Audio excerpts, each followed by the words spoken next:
call. I guess some people were just feeling uncomfortable. Uncomfortable? Yeah. You want to bring them some preparation H or some 2-ply tissue maybe? No. Or some more comfort? Or? Nope, I'm just making sure you're okay. Do you need our assistance? Oh, well, if I needed assistance, I would have called. Okay, well, have a good day. You might want to talk to whoever called to ease their discomfort. So you understand we have a right to be here and we have a right to ask for the records. Yes. You don't have a right not to give us those records. Correct. We will get back to you. You don't have a right to do that. You have a right during business hours to give us the records. We hear you. They're not going to produce the records. I understand that. Okay. And We hear just you. because you say you're not going to do it doesn't make it right or legal. This incident took place in California in the middle of a regular business day on what should have been public ground and public records. One situation looks calm on the surface, the other explodes into threats, security, and police calls. These encounters raise one powerful question. When citizens assert their rights, why does the system push back? The original footage comes from First Amendment Rights, a channel dedicated to documenting civil liberties and government accountability. Make sure you subscribe to their channel. The link is in the description, and let them know ID Refusal Pro sent you, because we stand for civil rights. Watch closely. You will learn something here, and you will definitely have an opinion. Just over to the left of the bank.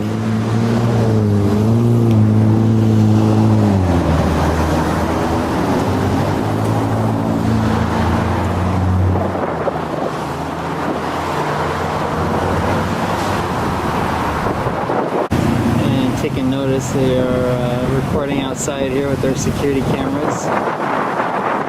I'm returning the favor today with my cameras as well, recording out here from a public space.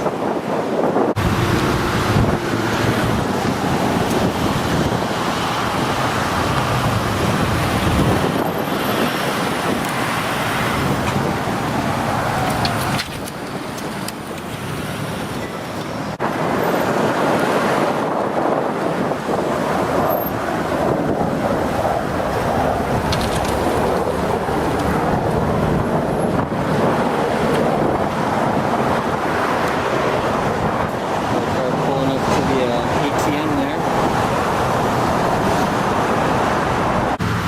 I'm getting the cam back there from this person.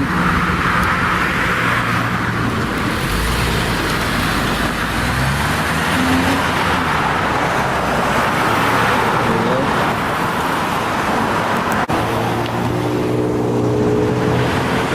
Hard to see, but there's someone inside this window here taking a peek over at me.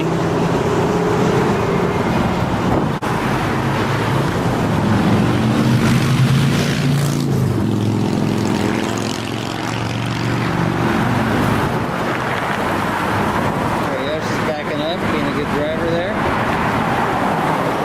The pedestrian to pass by on the bike. A couple of bank employees here, maybe coming back from lunch break or something.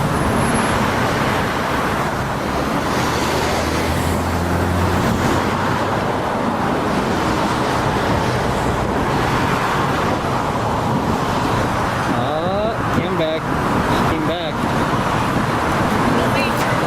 Oh no! Police are coming, huh? She was the lady in the drive-thru about 10 minutes ago. She must have circled back around and called the cops. But she doesn't like to stick around though, huh? Well, we'll see if the police actually do show up. This lady over here checking me out now. Now she's going in. They'll look when they walk in, yeah. Maybe they'll go and say something when they go inside. A couple of employees already noticed me out here recording, so that's okay, you know. Out here doing my thing. I can go about your day and do your thing.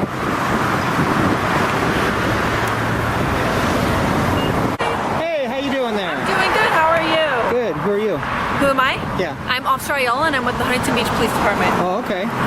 You just recording? Oh, I don't care to discuss my business with you. Okay, Yeah, are you recording? I am.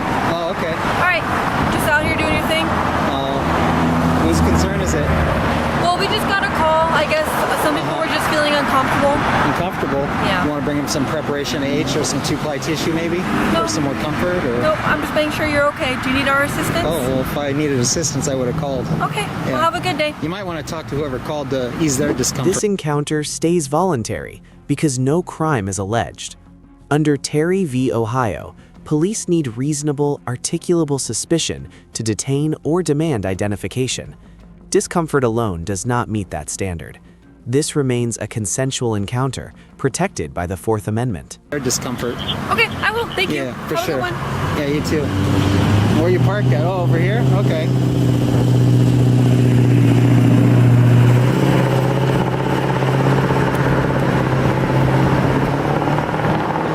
Thanks for being professional and courteous. Have a good day. Appreciate it. You have a good day too.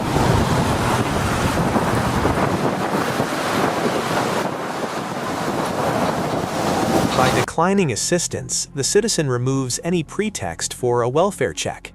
Without detention, police cannot compel answers or ID. This is a textbook consensual encounter, where silence and refusal are lawful. Alright, so maybe it was the snitch in the car. They claimed she was going to call the police and she didn't want to stick around.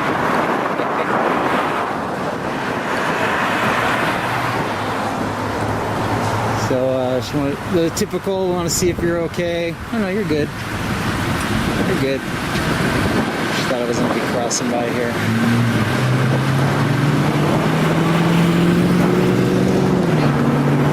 What's that? Can't hear you, it's too windy. Are you recording us? Oh, my camera's on right now, yeah. Why are you getting in the way of my shot? I honestly couldn't even really see you because of the glare in your window until you rolled your window down and made a point, so. Yeah. You're good.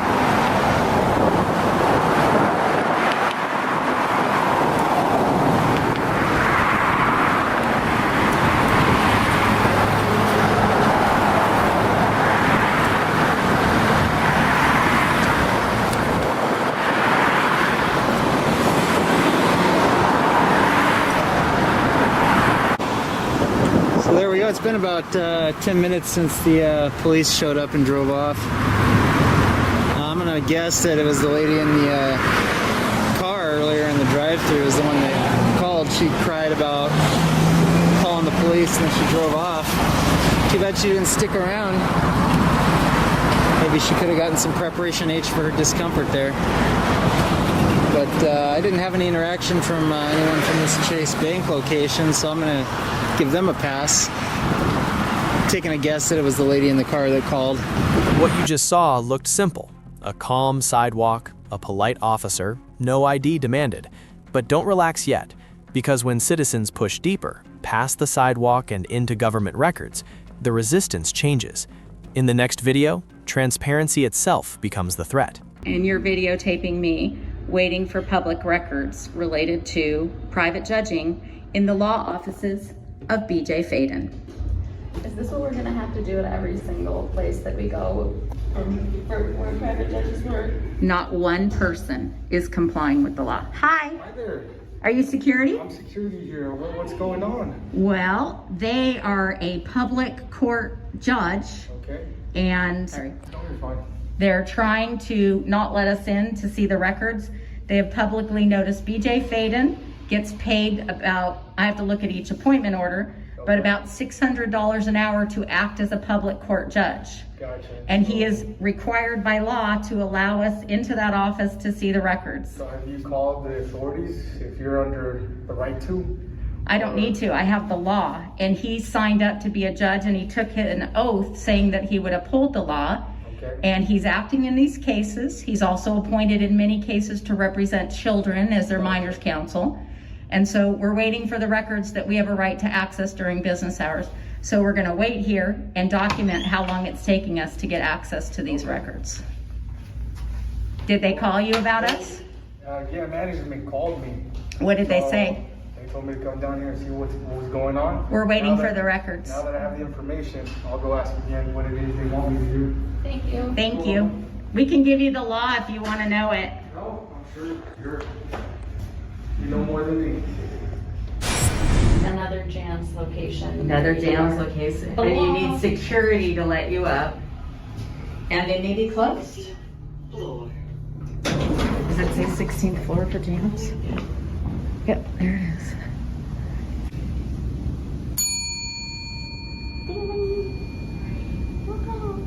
Remember they have. Hi, how are you? Good. My name is Corrigan Wright. I'm here to access public documents related to notices sent for Catherine Gallagher.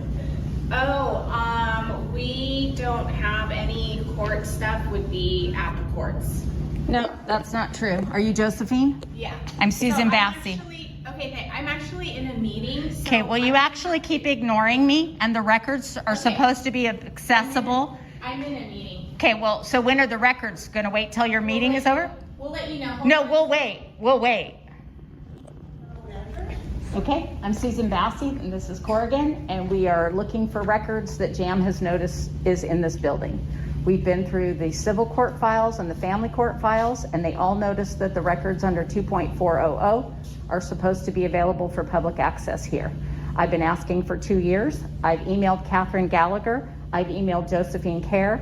I've emailed the manager of JAMS in LA and Orange County and Irvine. And we're 2 years later, you guys are collecting PPP money and you are not making these records available. So we want to know when you're going to make the records available to the public that the law says you have to make available. So we're here for that So why again. don't you have a seat? I'm going to go ahead and give my legal counsel a call and have her have a conversation. That's great. Here's my business card for the two of you. Thank you. I just need a picture of it. I don't need to take it. And I would need to know which cases you want access to. She's got a list, and the other thing is we want to see Catherine Gallagher's notices of notifying the clerk that she's been appointed in a case. Those are records you should have as part of your business. The cases. Okay. Okay, these are the 3 cases. Those are noticed on the public court website that she is doing private judging in those family law cases. So that means under California Rules of Court 2.400, we can look at anything that she has related to those cases here, and I also want to see her notice. Same way that she's reporting it. Okay, you guys do know that when you obstruct public access to public records, that's a business practice and a policy. Okay, I will go Thank ahead you. and look this up. Ooh, she has my picture. It's not like it's not all over online.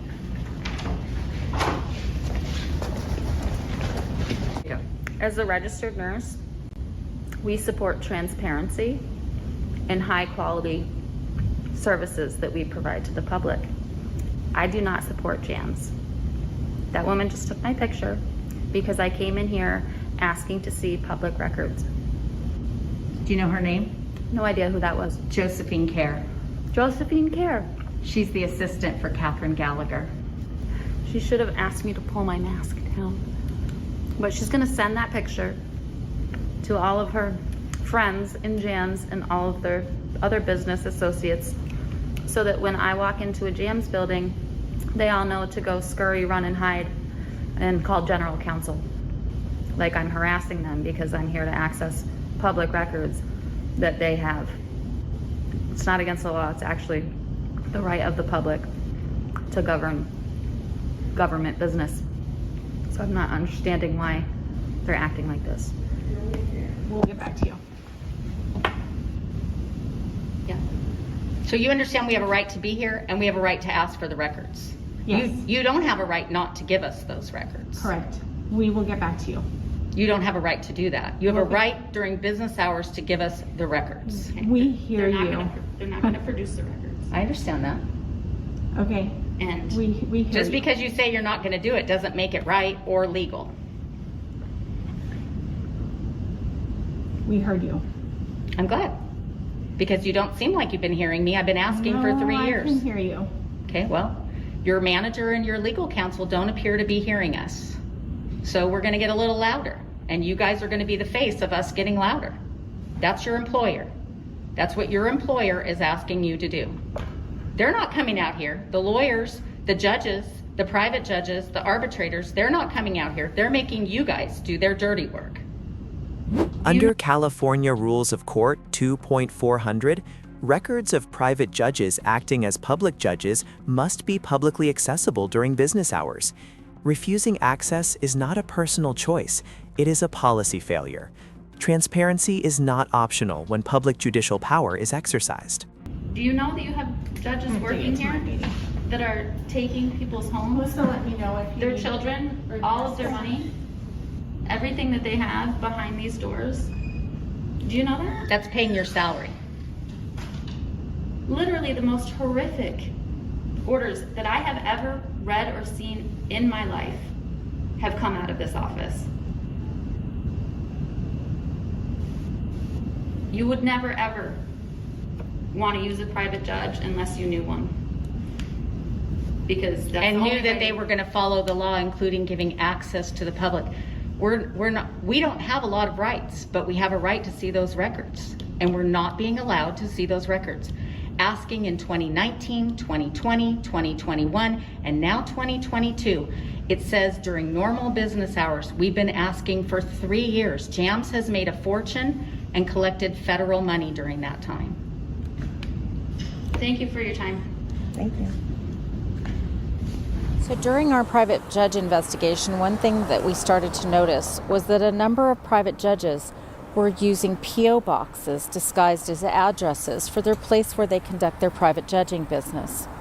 When an attorney becomes a private judge, they are required to list the name, address, and telephone number of where they are holding their private judge business. They don't have to get elected to the bench. They don't even have to get appointed.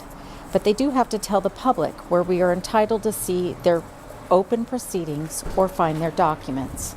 And when a private judge, such as James Cox, notices on the State Bar website and their private judging list that the address where you can get records and have access to open proceedings is a P.O. box, there's something that just doesn't add up when we go to investigate those issues. Because a private judge can't obviously do business from a P.O. box. Investigating private judging. And we've been finding that attorneys acting as judges with the full immunity and power of a public court judge are using P.O. boxes or their home addresses to be private judges. And yet then when we try to go and access records that they're legally required to give us, they claim that we're on private property. And they put up signs that say no parking, private property. They aren't home and they've disconnected their cell phone numbers, making it impossible to see public records. These attorneys are making hundreds of thousands of dollars in these private judging appointments, and we are trying to show what is going on with the privatization of the courts, because these attorneys are taking public court cases, they're being privately paid to run them, they're given full immunity, and there are reports that the legal outcomes do not comply with the law that one would expect of a public court judge. This is Cheryl Cassidy's house. She was the divorce attorney for Patricia Lucas. And Cheryl Cassidy has been working as a private judge. She was the first private judge for Violet Brooks in a case that had 3 private judges for a single divorce. None of Cheryl Cassidy's cases were posted on the list. Was listed for the public to access her records and her court proceedings, where she is privately paid to be a public court judge. Let me show you what access to her court proceedings and records actually looks like. I'm uncomfortable with someone filming me right now. Is Miss Cassidy home? She is not. She is not. I have. Be completed as dialed. Please check the number and dial again. Announcement for Welcome to Verizon Wireless. Your call cannot be completed as dialed. Please check the number and dial again. Announcement for Because it's public record. Thank you. Now, Once a private judge lists an address as a public courthouse, constitutional access attaches. You cannot claim privacy to avoid public oversight. Threats, dogs, and police calls do not erase the First Amendment right to access public proceedings. Do you remember? my dogs are here. They can get violent. Oh, are you threatening me, Mr. Roja? You're on my property. Leave my noticed. property. Thank you. Come on, It's girls. noticed. So Go, girls. do you have copies of the public records?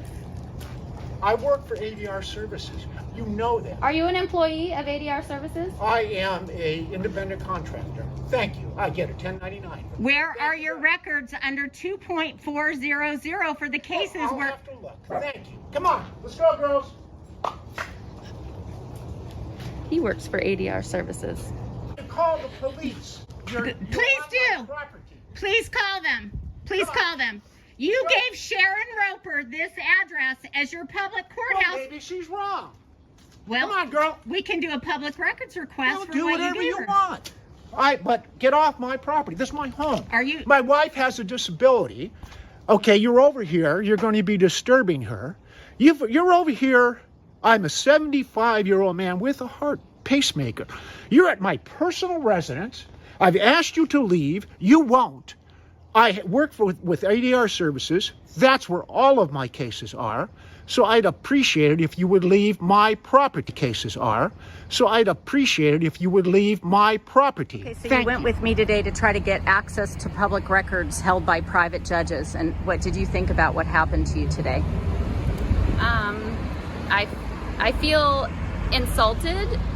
I feel like as a professional, as a nurse, I'm trained to interact with people in a certain way. There's standards of how you respond to people that are asking you for help.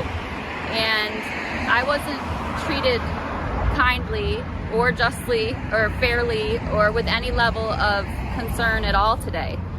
And it sucks because this is the justice system. This is supposed to be representative of America, and here I am not doing anything wrong, literally just coming as a public person to access records, and I'm getting the door shut in my face.